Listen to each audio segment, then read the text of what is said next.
Jumping directly in game number 2, guys. We're still here, MPGL Pro Gaming League. This is the season 7, the class S, which is pretty much the premium class on the Philippines. TNC, definitely the favorite of this game. Dota 2 launch agrees with us there as well. It's an 80-20 ratio, but I still think Arcanys has it at least in them to take 1 or 2 games off TNC and make it not an easy 3-0. And that's what I'm hoping for. We talked a lot of Bounty Hunter, Grandis. How has been your experience with Bounty Hunter? Have you played Bounty Hunter post-patch?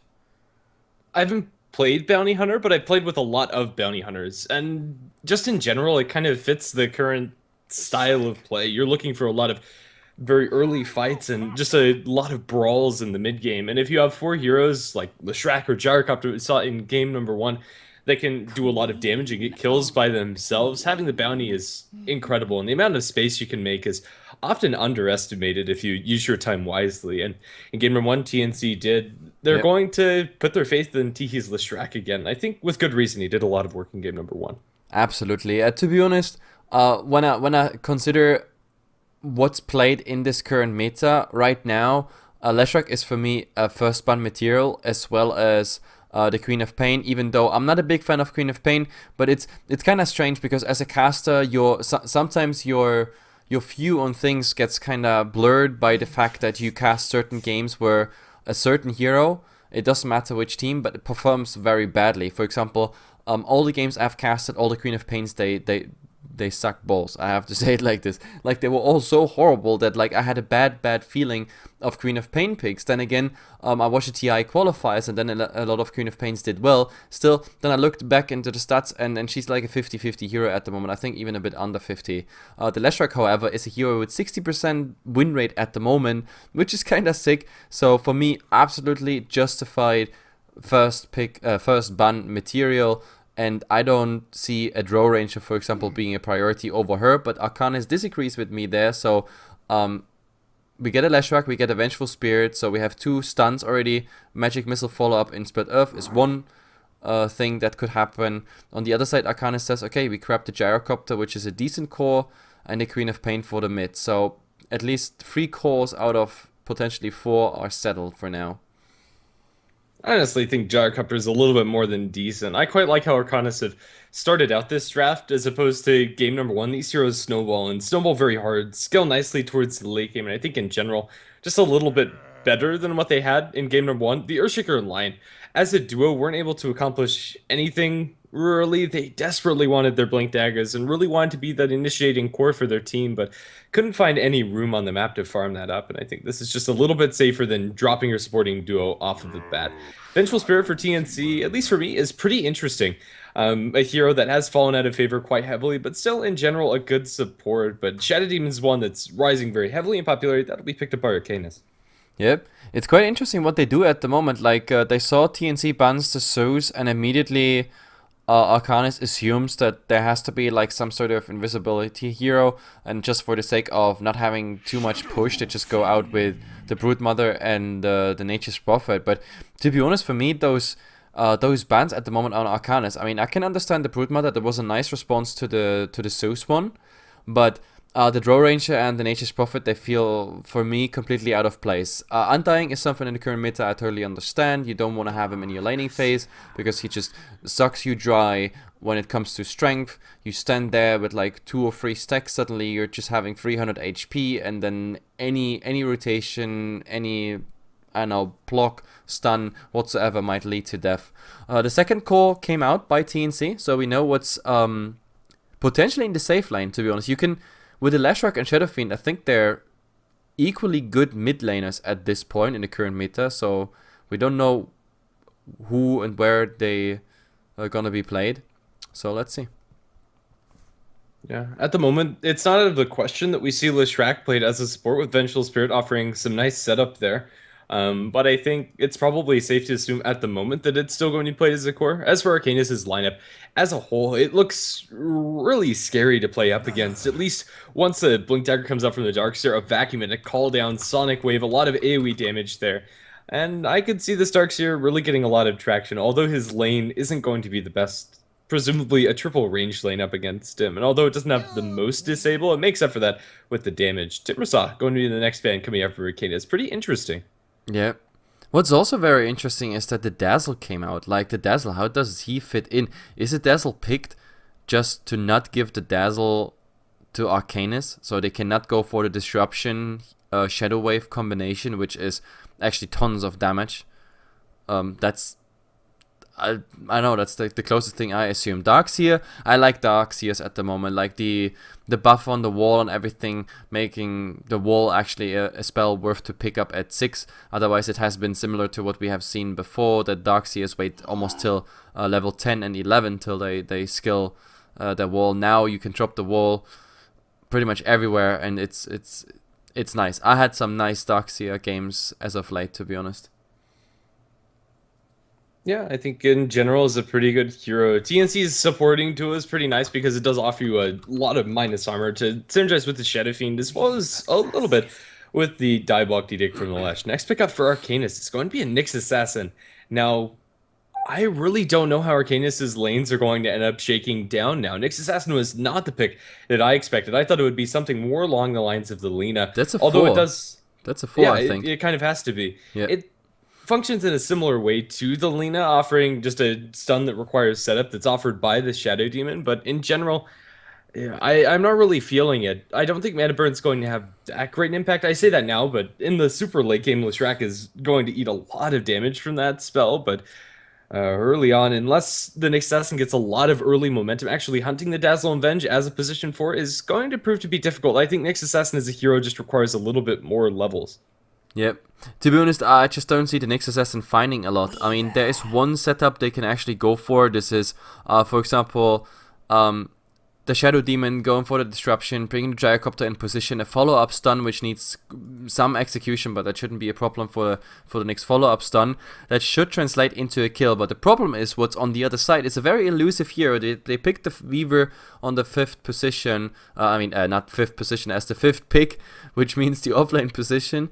And yeah, with that, it's kind of hard because Weaver is super fast, invisible, which means it forces Arcanus again into buying vision. And we saw last game against the Bounty Hunter that carrying dust or certain sentries or warding key spots with sentry wards, that was not their strength, to be honest. There were a lot of Bounty Hunter kills we could have seen, but what is going on here? Instant smoke in the fountain. That's one of the earliest smoke I've ever seen, because that smoke is going to run out by the time they reach the river.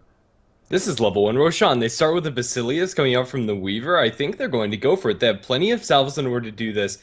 Now, this is ballsy. I was just about to say the TNC's lineup, at face value, unless they get ahead, is going to have maybe a little bit of difficulty fighting up against Arcanus. Are they going to get scouted out, and can they actually get away with this? They didn't TP down here. It's going to take quite a bit of time. They open up with the bugs for the Weaver, with a heal from the Dazzle, with the wave from the Venge, and they're going to start going for it. They even go for Presence of the Dark Lord on the Shadow Fiend.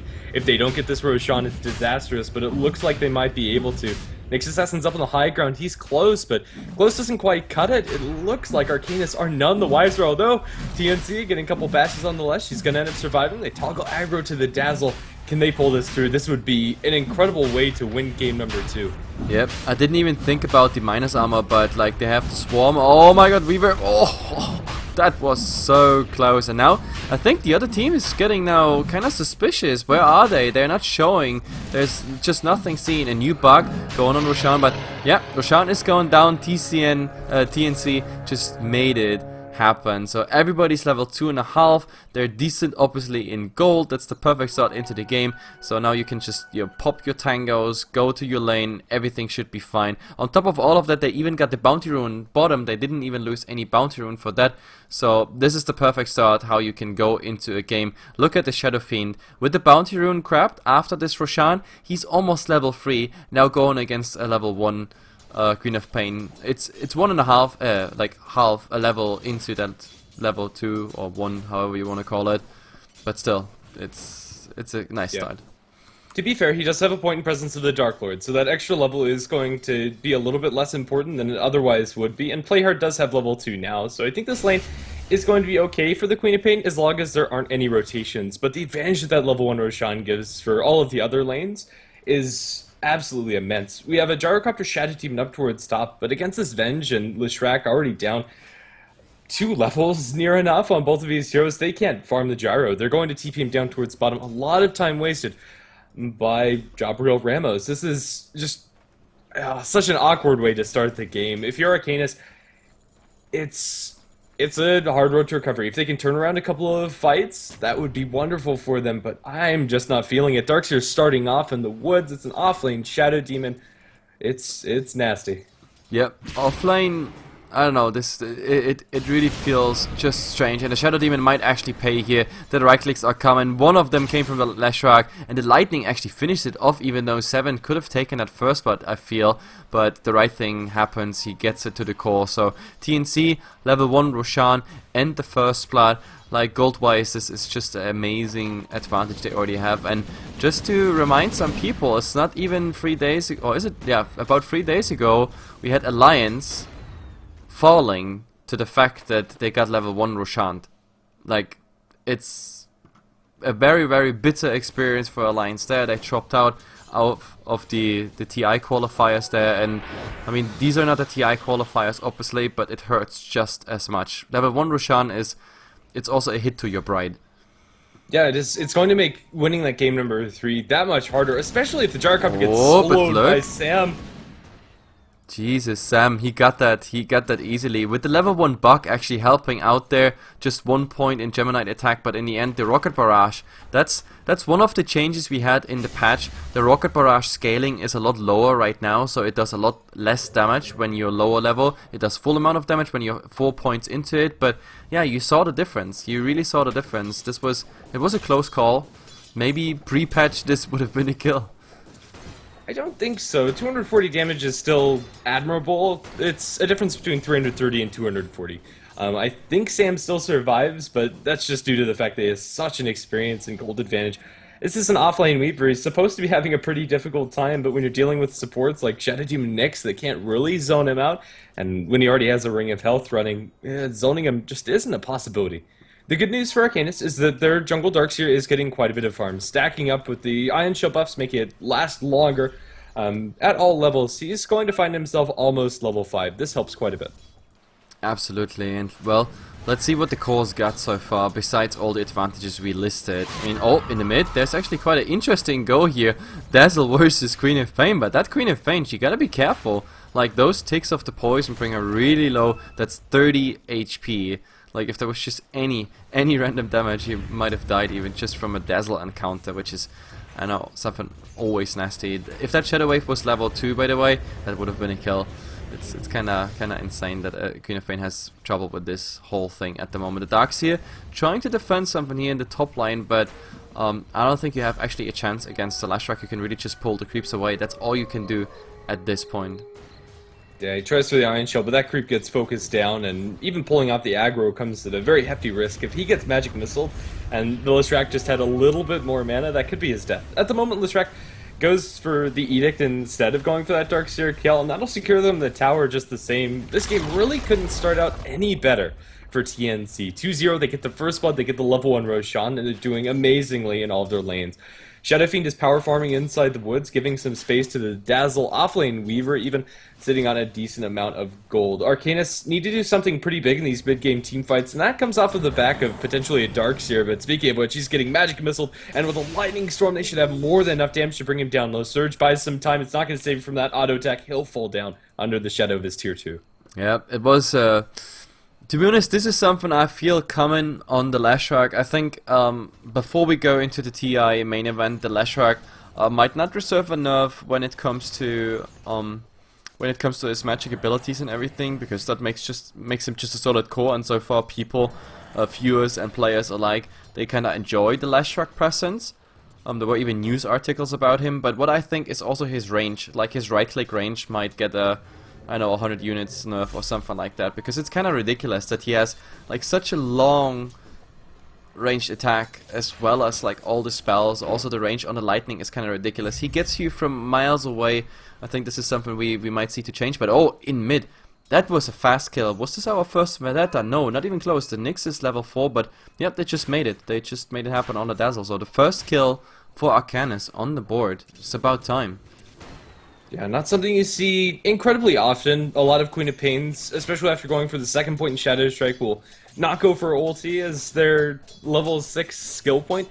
But the Dazzle's going to be caught off guard, and he has no points in Shallow Grave. No way to end up surviving there. That helps quite a bit for the Queen of Pain. But even with that kill, it's still a level behind the Shadow Fiend. Teehee has been farming so nicely inside the woods, and even though the Dazzle does die there, he's almost level 6 himself. It's a step in the right direction for Arcanus, but it's a small step at that.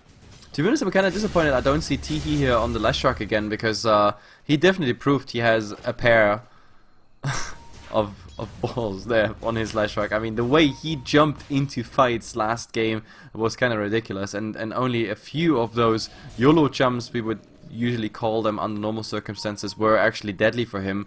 So this time on the Shadow Fiend, let's see what he's going for. Do we see something coming out? I mean, he finishes the PTs right now, so the question is now from here, what does he go for? Do we see... I think that was everybody. I timed Okay. out as well. That is interesting. And they paused beforehand. I'm pretty sure that affected the players. Source 2 hype? I don't know. I don't know. I It's probably really just... hope not. No, please don't. Ah, no, we are all back. It's just the C server saying, F you casters and players, we have a small break. That's pretty much it. What was my last thought? Oh yeah, like Teehee, his next item, yeah. So he's finishing the PTs, he just finished that camp, or is about to finish that camp, and what is he going for? Blink Dagger, directly into Probably BKB, Mech. or Yule Scepter. Those are the three options, I think, right? No, I think Mechanism Really? would be my guess. I think they're going to be balling up and fighting very early on. I think Mech is the item to go for. Just in general, a really nice item to have on Shadow Fiend. That extra HP goes a long way and helps mitigate the AoE burst coming out from Arcanus. I don't know. The other items you mentioned would be nice, but I think they're a little bit riskier.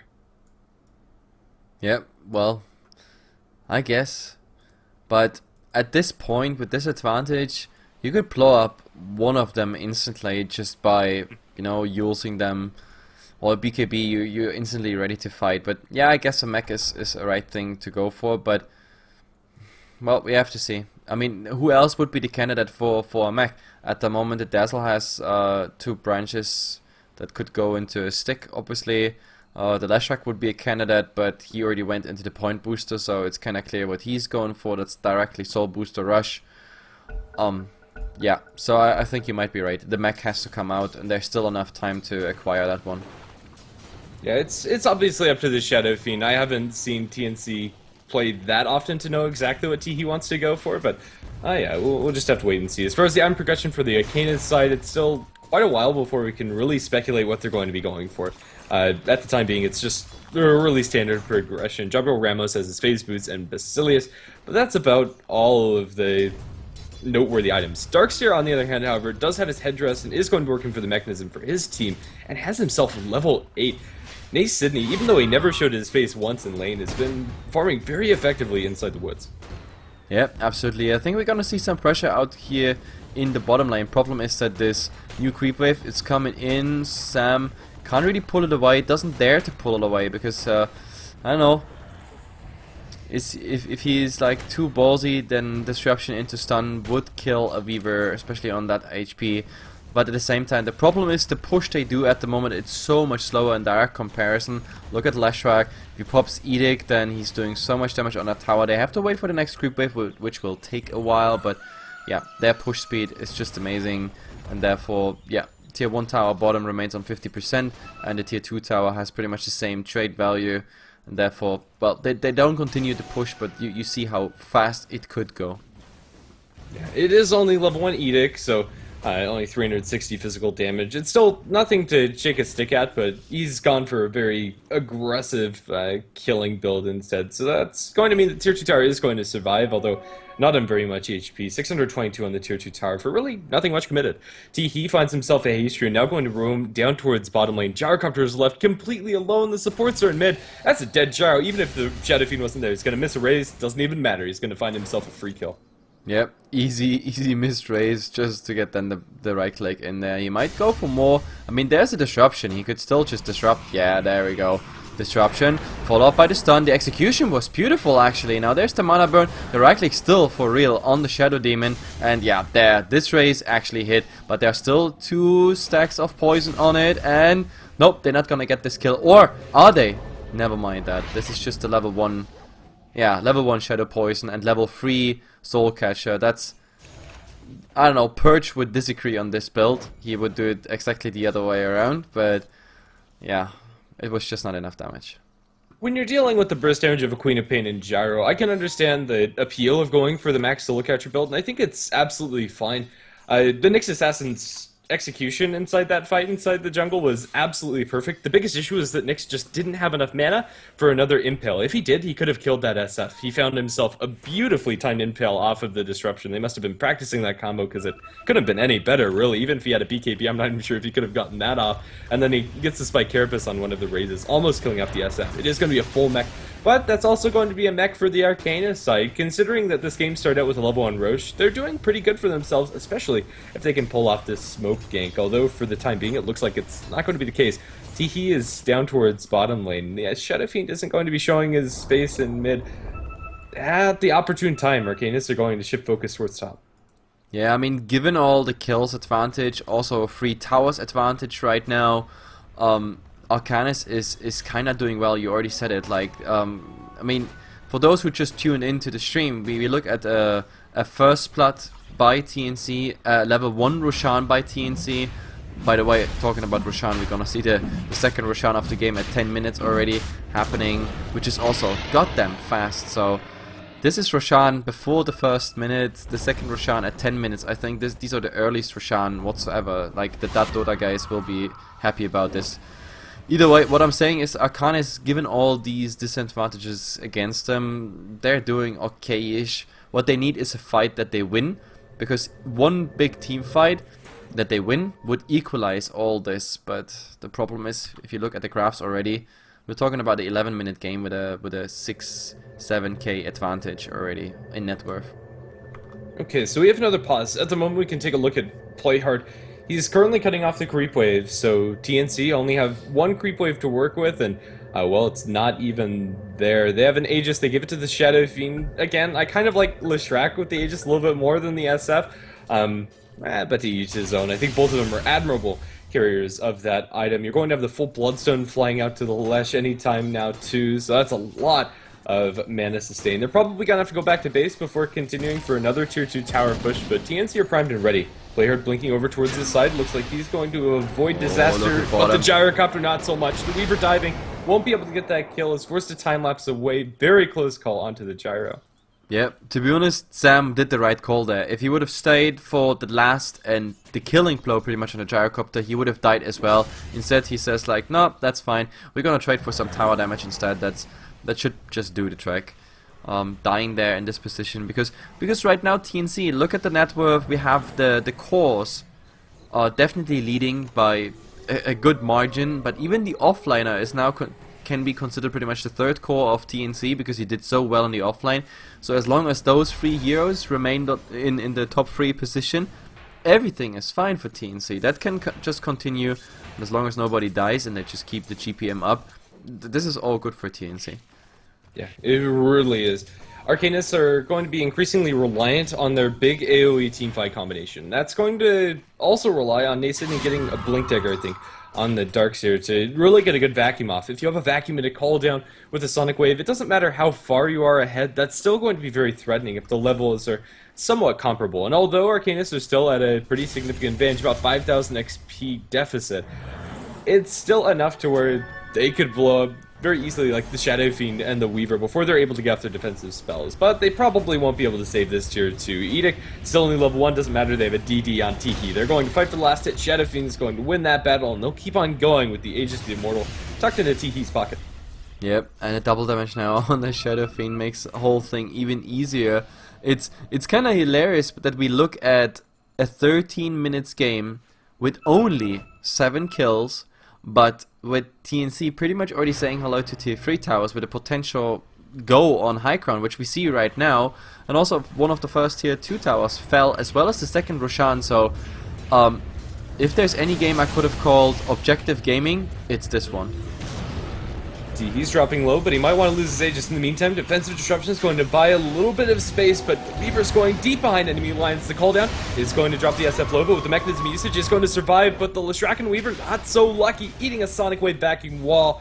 They'll end up going down. Teehee is still sitting on the Aegis Immortal, turns around for a double raise. They'll catch out Heinrich. The Vendetta is not going to save his life, although a stun is going to help. There's no Force Staff, no way out to safety for him, except for killing Teehee.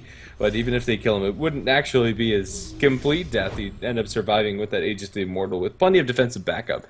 TNC still losing their Lesh, and Weaver are going to be repelled. It's a high ground defense from Arcanus. Yep, it's actually... That's the funny part. Like, I just described how early this game is in pretty much everything. I mean, this is a really early bloomer for a game. 7 kills, 10 minutes, second Roshan, going high ground already. But like with this lead TNC had, and without saying the word rubber band or anything like that, but I think this is the best thing that can happen at the moment for Arcanys. TNC feeling too confident and going into it, but oh, they want to go here for the Leshrac, and the Leshrac actually getting the mini stun. That's why he missed the split earth, but now the split earth is coming out, and look at the pulses. Queen of Pain has nothing else to do but just running away. The Dazzle is coming with the invisibility rune. There's a double slow now on the Nyx assassin. He has no Skype Paracase. What the fuck was I just saying? Skype Paracase. Okay. He had no Vendetta and no Spike Carapace. Now I got it. GrandisV, okay, excellent. Call down in mid. They'll kill off the Shadow Fiend's Aegis. Can they get him the second life, however? He's prepped and ready with the stun. The Impale hit is going to land. They'll get 7. The defensive swap out, trying to buy as much time as they can for Teehee. Demonic Purge is going to land. A very preemptive shallow grave as they keep on chasing. That might be his undoing. He's channeling the Requiem. Turns around, but is going to be eaten by that Spike Carapace. They'll turn around for that kill. A killing spree for Playhard. Weaver coming in from the right-hand side. Won't be able to mop up any of those kills. Arcanus are again bridging this gap with just a couple of good turnarounds. Each one of the cores on TNC's side has died at least once, and that's really going to help so much. Absolutely. What do you say about my Skype Paracase? I don't know. There's not much to say. I mean, Skype Paracase, it kind of works. I don't know. Playhard has a full Orchid. Arcanus are finding the key items that they're going to need to help fight. Gyrocopter's tanking up with almost a Sange completed in his inventory, and well, things are looking up. It kind of feels like this game is getting close to being at equilibrium. We're only 5,000 advantage for TNC, and keep in mind, they started things off with a level 1 Roche. By now, this game might have been over, and now a Sonic Wave down towards bottom. Impale connecting onto Sam. Can they kill the Weaver? He's going to be able to get off the time lapse. Now, stun landing on the Heinrich. They're going to lose the Nyx assassin, although he turns around the Spike Carapace. He won't be able to live for much longer. TNC find that pickoff, and now we'll put a little bit of pressure, but it's without the SF. Yep, pressure is the only thing they can do right now. I mean, the Gyrocopter is forced into the enemy jungle where he does some things at the moment, trying to... What is he trying to finish? Is that a Sangayasha? Yeah, that's like he's going for the Zunge first, and I don't know. It just doesn't look good. The interesting thing is now, even though TNC got repelled the first time, and now they waited pretty much till the next assassin is coming back, they are, yeah, it seems like going again for a try, but maybe the Shadow Fiend being alone here in the mid is not a good thing. There's a go. There's a silence as well with the Orchid, the slow, but look at the Nyx is just goddamn slow. There's the attempt to get the stun off, but, well, this one failed horribly. And now the rotations, everybody's coming in. Gnoi, like what he needs, of course, is anything. A slow, a stun on one of those targets, but Heinrich, he still had the Vendetta. So, well, this is, I don't know, going to be interesting. Queen of Pain continues to cut the creep wave. Playhard is going to be just fine as the Shadow Fiend and Lesh have stuck around down towards the south. He's playing a dangerous game, but he's going to end up winning a blinking out towards the left. He has a TP if things really got hairy. Back to the Sange and Yasha on the Shadow Fiend. I really don't like the pickup for Teehee. I think BKB in general is just a better pickup, and the magic damage from Arcanus is not to be underestimated. Even though Sonic Wave will go through it, the majority of the rest of its damage is completely taken away and done away with that Black King bar. It kind of feels to me like if they wanted to end this game soon, the Black King bar is what they'd need. Tier 2 tower in mid, however, is going to help. TNC are going to get that extra bit of gold. The Shrek gets the tower destruction. Yep, and all this is happening while, well, at least Playhard is trying to make something happening. But I mean, he went for a first item Orchid, and to be honest, How does that orchid actually help in this game? I mean, it helps to blow up single targets, but with TNC's little death ball rolling, I just don't see much of single targets happening. The only single target we had so far was really the Shadow Fiend going mid because he was overconfident, but since they had no vendetta and the stun didn't connect, that was completely, yeah, a failed gang. And other than that, it's so hard to find singled out people. I mean, right now, for example, again, Shadow Fiend is the only one, the tankiest one of all, who actually could be a target, but he's on the other side of the map. Instead, we have a smoke. Maybe that's the little comeback smoke. They have to find someone. It would be a 4-on-5 situation, pretty much. But now they know something like this is going on. They already hide at the tier 1 tower.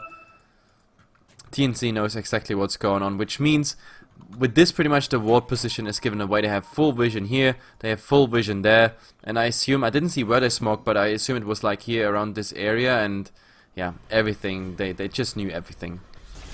Yeah, I think I'm with you with the Orchid Queen of Pain purchase. I would have liked to see an Aghanim Scepter with the state of the game. That extra stats really does help. But in general, Orchid's still a pretty nice item to have on Queen of Pain, offering some nice stats. And that silence could be clutch in some of these fights, especially considering that Shadow Fiend hasn't gone for a BKB. That silence, stopping the Requiem, would be really nice for them and could stop some turnarounds. In general, I think it's far from the worst item. It's going to be very useful utility for the team.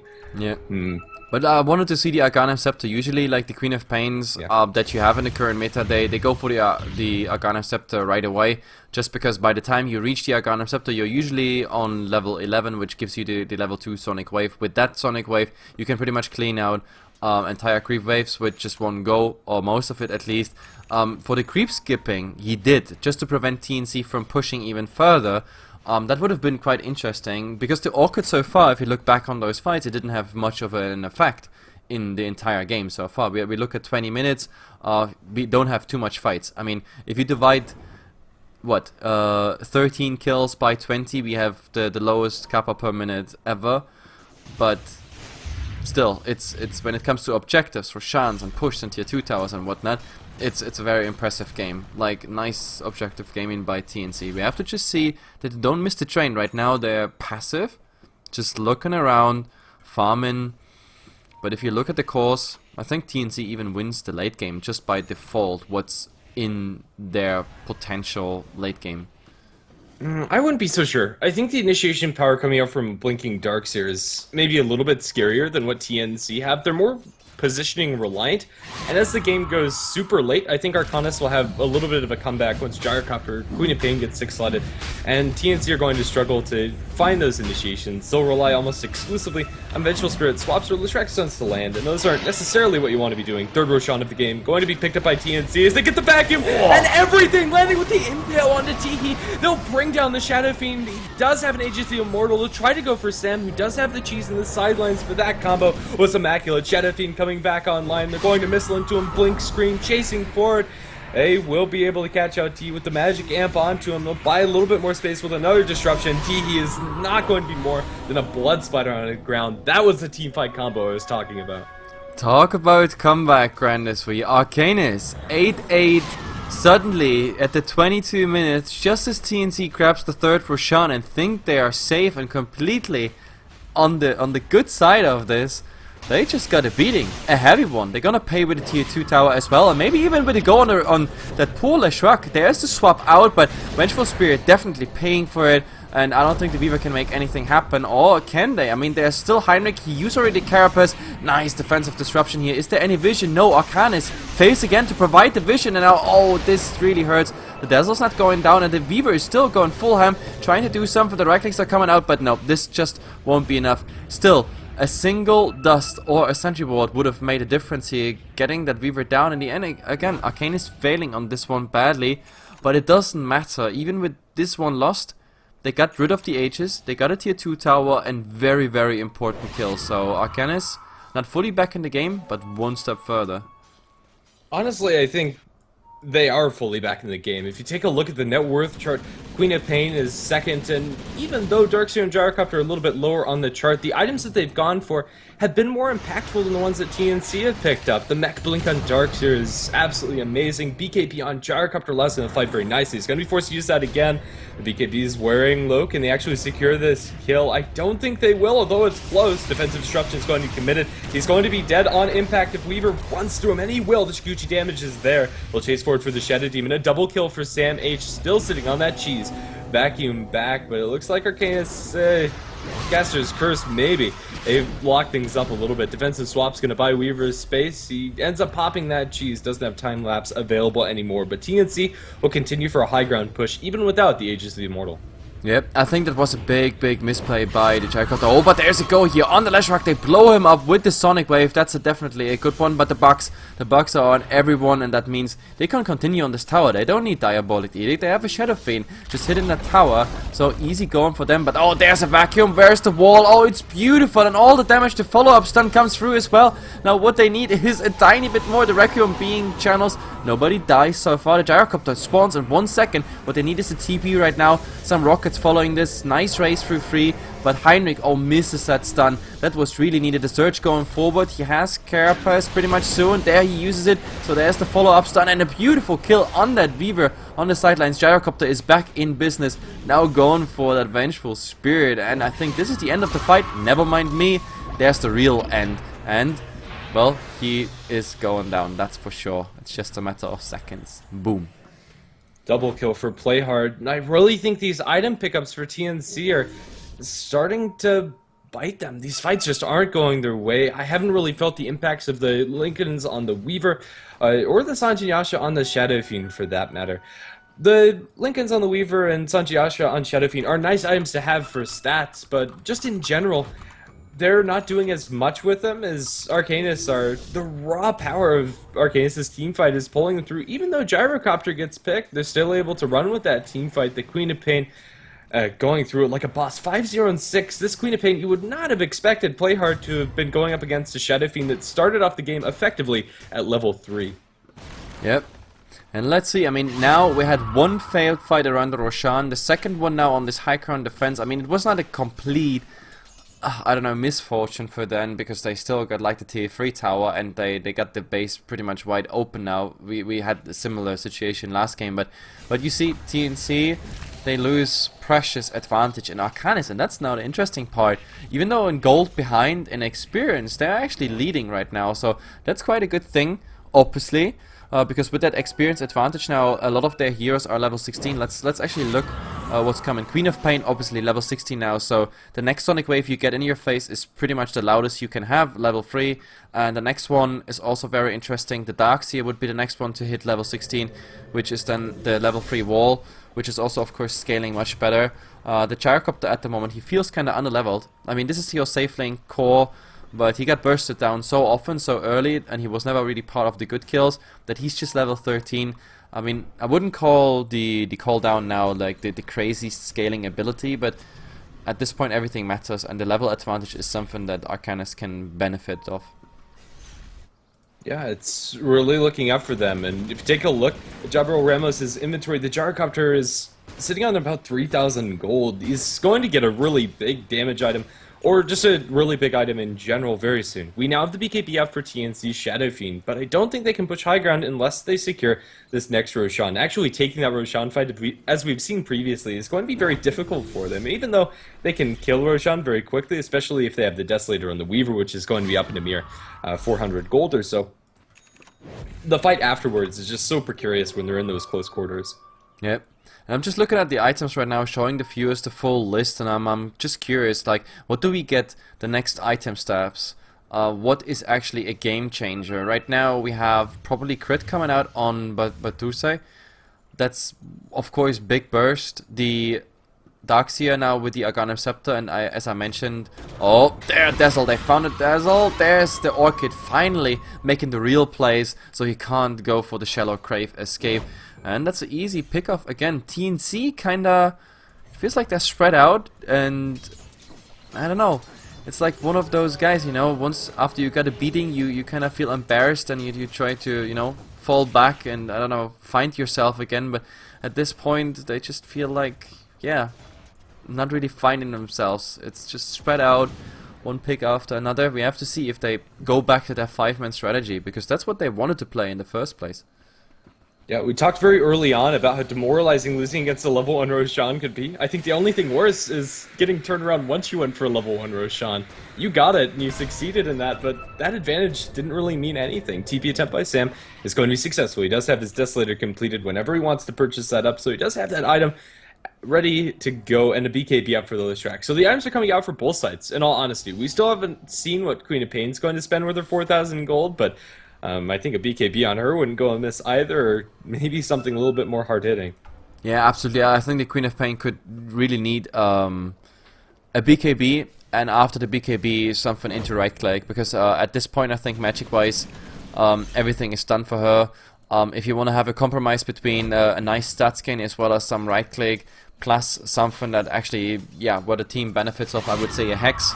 Even though the Hex will find on the important targets, once we have a Lincoln Sphere, we have a BKB on the Shadow Fiend as well, so that's not really the right thing. Oh, Queen of Pain saying hello to the mid creep wave, just exactly what I said before, just push it out, but they're gonna continue. Kill the other creep wave, but the problem is they have to wait. Look, this is the other creep wave. The next early's backdoor disabling is like still at the river line. And that gives Arcanys so much more time to just clear it out, and even the ultimate, the Sonic Wave, is by the time the creep wave reaches the base, ready again. That's what I love about the Arcanum sub to Queen of Pain. There's a smoke coming out from TNC. This could be very precarious if anybody comes up. They know that there's smoked, however. They throw a raise down and are going to just jump on the high ground. That BKB's back and back into the Impale, catching them out before the Blacking Bars are through. They both go down. The bench swap is going to buy the Lishrak a little bit of space, but not near enough. The Lishrak is running away at 1 HP because of the shallow grave. 3 heroes down for TNC. Arcanus' high ground defense just seems to be an iron wall. They'll chase forward for Sam. Impale again on the money, although the follow-up damage isn't necessarily there. Sam still has a time-lapse at the ready and 17 stick charges to boot, but the Iron Shell burning him down, forcing him to time-lapse. He'll go over towards the left. It is a little bit of a goose chase, but again, Arcanus' fight is just absurd. Those Blacking Bars did absolutely nothing. For TNC, they get cut out by the Vacuum Impale before they knew what hit them. Yep, initiation-wise, my MVP is absolutely Mr. Darkseer here. Nice, isn't it? It's amazing. I mean, this is the third fight. He gets Vacuum Wall out, and it does so much damage already before into the into the Nyx stun, and after that, the Queen of Pain has like a perfect setup to just get. I mean, this Sonic Wave, for example, it hit 3 targets regardless of the swap. The angle was just awesome for him. So that was. What, 2 illusions hitting you, that was 1 mana burn, 1 stun, and all that within like the first second of the fight. So even before they could even say the word BKB, they already got smashed down by everything that was going on, and after that the fight is just falling apart. So TNC, they decided to go together, say hello to the base again, but every time they go too close to that base, they go out with a beating. So what are you doing right now as TNC? Sure, there's Roshan, which they do right now. With all their minus armor, that's the least problem they have. But I mean, all the other Roshans, they also didn't really help them, except for the first one, obviously. The second one was a disaster. Honestly, the MVP for me is probably this Nyx. I really didn't feel like he'd be able to do anything this game. I'll be honest, I thought the Nyx pick would just fall flat on his face, but Heinrich's impulse have been on the money pretty much every time. So I don't know, this initiation core of Arcanus, the Darkseer and the Nyx. Well, no, I was right, by the way. Yeah, Queen of Pain decided to go directly for the Hex. After that fight, she even got it through. By the way, I also miscounted the Roshans. This is Roshan number 4. And yes, I'm not drunk, guys. We are 32 minutes in, and this is Roshan number 4. So I think this is one of those games with the most Roshans. But oh, again, the same combo going through Grandis. Help me! They're going to get the call down, but this time around the BKBs came out for the Lishrak and the Shadow Fiend. Lishrak is turning around with a lot of Pulse Nova damage, and the Shadow Fiend's trying to right-click down to the best of his ability. They lose the Darkseer, buyback from the Darkseer, and the Gyrocopter. Finally, TNC have done something with this. It took them forever to actually get value out of these BKBs, but it's not over yet. Time-lapse is going to be used by Sam, fighting up against the Queen of Pain. They turn around with the Hex, both the Eul Scepter on the Queen of Pain. She needs to be very careful. The Shrek Splitter is going to connect. They just need a little bit of damage. Can they find it? She blinks out on 50 HP. They just need a little bit more. Screams on cooldown for 7 seconds. Can't snipe it there, but the melee barracks in mid has already fallen, and finally, that brick wall of Arcanus' high ground defense has fallen. Yep, that was... It looked like the same initiation that worked twice so far, but well, with this outcome, nope, that's just bad news. And obviously now Gyrocopter, they have to wait for him. The Queen of Pain could land another Sonic Wave, but the HP is just so decent. There's not another wall. They try to get a nice setup. They get actually 2 of them. The Leshrac being super low, but the Queen of Pain is going down. In the end, the Leshrac doesn't even die, and even if he would, there is a Aegis on him. So with 2 racks down, TNC finally, like, I don't know, all good things are free. 3 is the lucky number, I don't know. And with the Queen of Pain down now, they even go for the mid. Yeah, this is very quickly falling off the rails for Arcanus. BKB popped up by the Gyro, turning around. They look for the wall, they catch out one, but the BKB on Heinrich, or rather on, excuse me. And the Shrek is going to stop all of that. Heinrich is going to end up going down. They lose their Shadow Demon as well. Buyback from the next. And a last-ditch effort for Arcanus to pull this one through. They'll blink forward. They get a wall that gets illusions of everybody with no vacuum and with no follow-up. It's not going to work out. This game was looking so good for Arcanus. And, well, it's going to get a little bit better, I suppose, if they can get this Leshrac pick off, and they probably will be able to. The Shallow Grave's going to buy him a little bit more space. They turn around onto this Gyrocopter. The Weaver Desolator damage is immense, and they'll kill him another time. They'll look again for the Darks here. Vacuum back catches them out with an Impale, stopping Sam. The Shadow Fiend's still standing strong, but not for long. Another time lapse. Sam is fighting up against Heinrich, eating a full Rocket Barrage, does get stunned up, and does get brought down. But the real takeaway is that TNC finally got 2 sets of barracks. They're going to make it a full 5-man wipe, and that's nice and all, but it's a little too late. That also cost them buybacks pretty much all around, and the item progression is all but stopped for Arcanus. Yep, this is a buyback on Gyrocopter as well as Nyx and the Darkseer. So they spend 3 buybacks on this defense. Yes, they get 5, but after 2 racks. To be honest, should you just push mid now, try to get your Darkseer as fast as possible in and just try to return the favor, try to go for the Rexes, because I think the longer this game goes, the less chance of Arcanus there is, just because TNC, they will take any advantage, even wait for the next Aegis, send the Weaver, and the Weaver does tons of damage at the moment. I mean, this is a Desolator on any building, for example. They could give the Aegis to the Weaver, and she could just be the frontliner doing, you know, a Gemini attack on the tower every once in a while, and the rest is just stalling time. That being said, the only good news is there's still a tier 2 tower standing. I mean, that tier 2 tower has ridiculously low HP. That will die without a cliff in a second, but it's at least some sort of buffer. Take a look at the net worth graph. That's pretty much the story of this game, showed in a picture. Vertical slope down for TNC.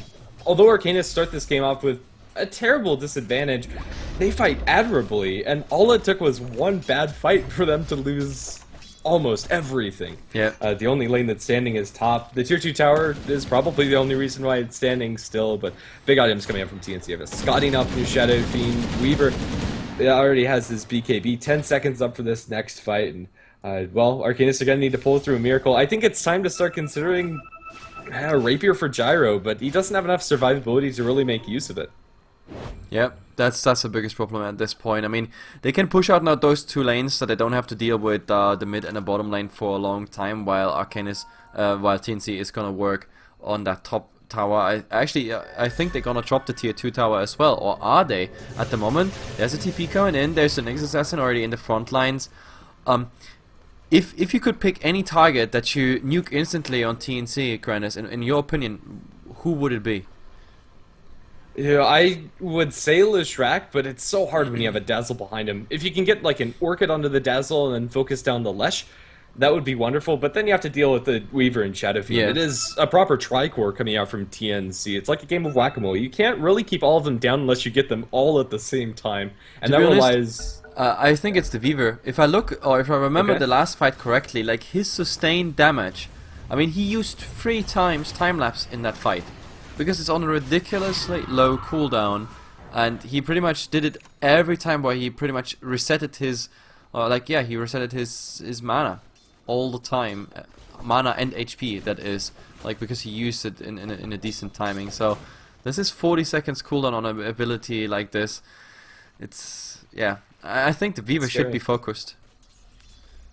Fair enough. We'll have to see if Arcanys can pull through this fight and actually focus down that Weaver. At the moment, they're laying in wait at the Tier 2 tower, but I don't think this is going to be a wholehearted defense. The Tier 2 is already at such low HP. It's brought down by the maxed out Edict on the Shrek, and that's going to be all she wrote. Arcanys are waiting for the high ground, and we have seen really great fights coming out for them, but this time around they have to attend to their other lanes. They're getting pushed in by super creeps. Yeah, I mean, the super creeps coming in, that's not the biggest problem. The biggest problem, I think, comes now, because the slow siege can be real. You can just activate a Diabolic Edict right now.